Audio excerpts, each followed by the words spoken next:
Life is 10% of what happens to you and 90% of how you react to it. Did the recent sharp fall in financial markets represent a topping of the 2013 bull market, or was it a great buying opportunity? To answer this and other questions, I'm joined by two of the rising stars of the fund business whom I'd earlier profiled in the Wizards of Dalal Street, a fresh breeze. With me today, Tahir Badshah, CIO of Invesco, and Manish Bhandari, CEO of Valuation. What did you feel? I mean, he clearly felt that was a buy the dips market. What did you feel? The answer lies in what is the holding horizon on the review horizon of the investors. So you have investors who is 6-hour investors in India, and you have investors who are 10-year investors, and you epitomize one of them who we've seen a very long cycle. So if you are trying to distinguish between, if you're able to distinguish between your review horizon and holding horizon, obviously it's a great opportunity to consolidate your. And I usually, when I meet clients, I do tell them that if you have a business which is going to give you a very superior IRR than the equity market, what a manager is doing, he's just collecting your savings and deploying it in other businesses. So if you have a business which can deploy and which can generate far more better IRR and returns ratio over a period of time, please do that business and funnel back your capital in that. But if you have a business, excess capital, exactly, and you want to use the prudent way of diversification, and you want to have, and you can't be a partner in a business with a 2 lakh rupees or 3 lakh rupees. That's a wonderful mechanism for you to approach this situation. So all depends upon if your review horizon is half a decade or so, it could be one of the best opportunity. And I distinctly remember I joined one of my previous companies way back on May 2004. And that the sharpest fall happened when the government change happened. And I was worried because I was not on the right side of the age at that point of time with my experience. And that became one of the best investing opportunity maybe for a decade or so. So bull market does take a breather. And this is one of the breathers which bull market would consolidate here. And then you have a new journey and the new sectors and new formations which would happen.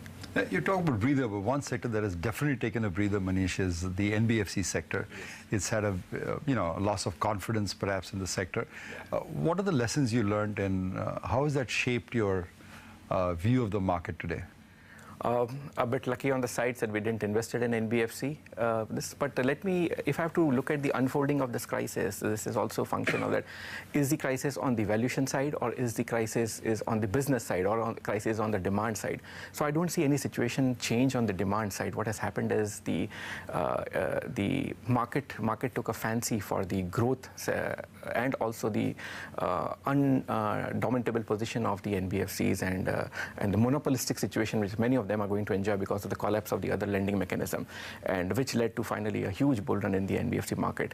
And you'll always have in a bull run few people will fall off the way. And but I don't see a situation where you have a systematic crisis in this NBFC. Good companies will come back into fashion.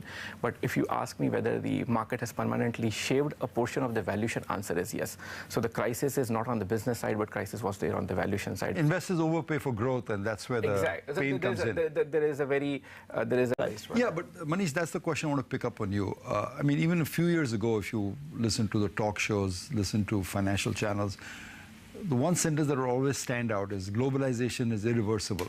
And yet after Trump, it seems no longer so permanent. I mean, are you worried, and does that shape how you invest? Yes, and very interesting question. The length of globalization debate and the benefit related to globalization has been more 25 years since we started in 1992 accession of China in WTO 2000, and which was one of the biggest global event. Absolutely. And today we are in 2018. So if you look at a history of 25 years, what is finally the rise of Trump and Brexit tells you? It tells you one point, that the benefit of globalization is not evenly distributed. So democracy has to fight back for the evenly distribution of those benefits, and which has not happened. Recently it has gone to China, it has gone to the whole shift of production lines to the most efficient players, and finally someone is loser. And in Brexit there was one part of loser, one part of the society was a loser. So obviously it is going to be, so deglobalization can be a thing, regional bloc can be a thing. Answer is yes, and we are seeing more and more, and it is getting expressed in the. That's painful, right? I mean, it has to be painful for markets, deglobalization as you call it.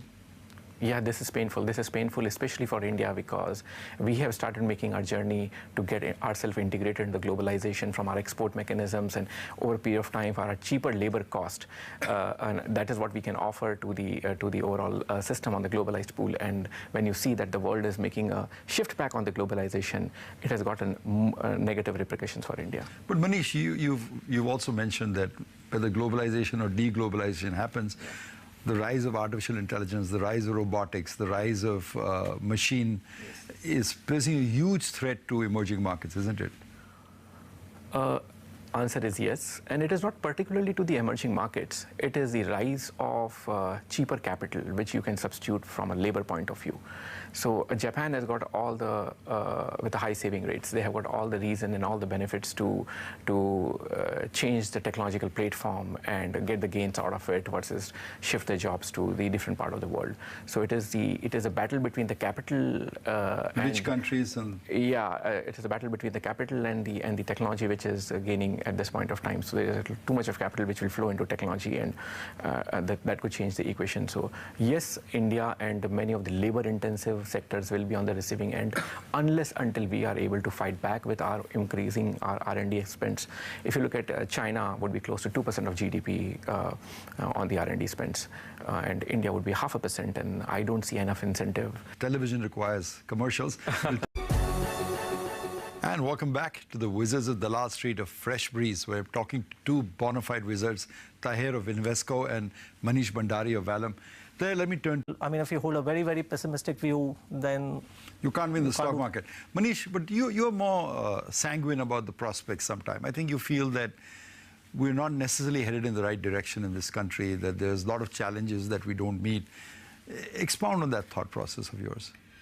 This all happened to me since I started blending the top-down approach of investing through the bottom-up process, and I started reading a lot more macros in terms of what is happening in China and how we would stack against China, and how if you have to define this whole universe into the global system, and then how would we would relatively stack up. And there my disconnect happens that from a corporate India perspective, from the government perspective, we have not done enough what would have made this far more sound economy versus what others have done. So when you have some relative yard comparison. And when I went to my first China visit way back in 2008, I distinctly remember I didn't sleep well for 3-4 days because what I saw was outstanding, something just outstanding. And I make sure that I tell everyone that just do make a one visit to China. It will change your perspective of life. So in a globalized pool, what China does impacts us, what US does impacts us. In that context, I think India has a lot more to do to produce. And I give you an example. We have witnessed, all of three of us have witnessed one of the biggest history in India of making of mobile phones. And I go back and say that why do I hold a 40,000 rupee piece of mobile which has been imported and which has been dollar denominated paid, why it has not been manufactured in India? And this would have been done way back in 2003-04, and by now today we would have been, and it's a light engineering job, so we would have been a billion pieces export market of the world. So what we are doing now would pay dividends over a period of time, and it's a very long journey. So but to be fair, we've done that in India. I mean, for example, India has an automobile industry, yes, which the rest of the world, like say Pakistan, Middle East doesn't have. Yes. India has a pharmaceutical industry, yes, that is pretty much the envy of global peers, yes, which the rest of our compatriots in emerging markets don't have. Yes. So in the times of, say, the socialist Raj or Mrs. Gandhi's regime as Prime Minister, we have actually fostered domestic innovation by shutting off the MNCs. So do you advocate kicking the Cokes and the Colgates out of the world again? No, I never made that case. India has welcomed foreign direct investments, and it has been a need of ours. What we have not done is government as an enabler to set up long-lasting impact on the manufacturing, which is a base for many of the countries for years and years together. Lot more sticky jobs, lot more employment generation opportunity which has happened. So in that context, I think we have fallen a bit. Yes, India is a success story in the automobile industry, in the ecosystem of auto ancillary, but bits and pieces it has happened. And a lot of companies have taken the initiatives. And would you think, for example, China banned Google, banned Hotmail, Google Maps, and their own companies like Alibaba, Tencent grew to be extremely huge and profitable? Yes. Would you prefer a similar strategy? Would you have buddied entrepreneurs to come up with a search engine or come up with a social website? Depends upon which side of the table you are sitting. If you're sitting in China, answer is yes, that's the best thing what they would have done for their economy.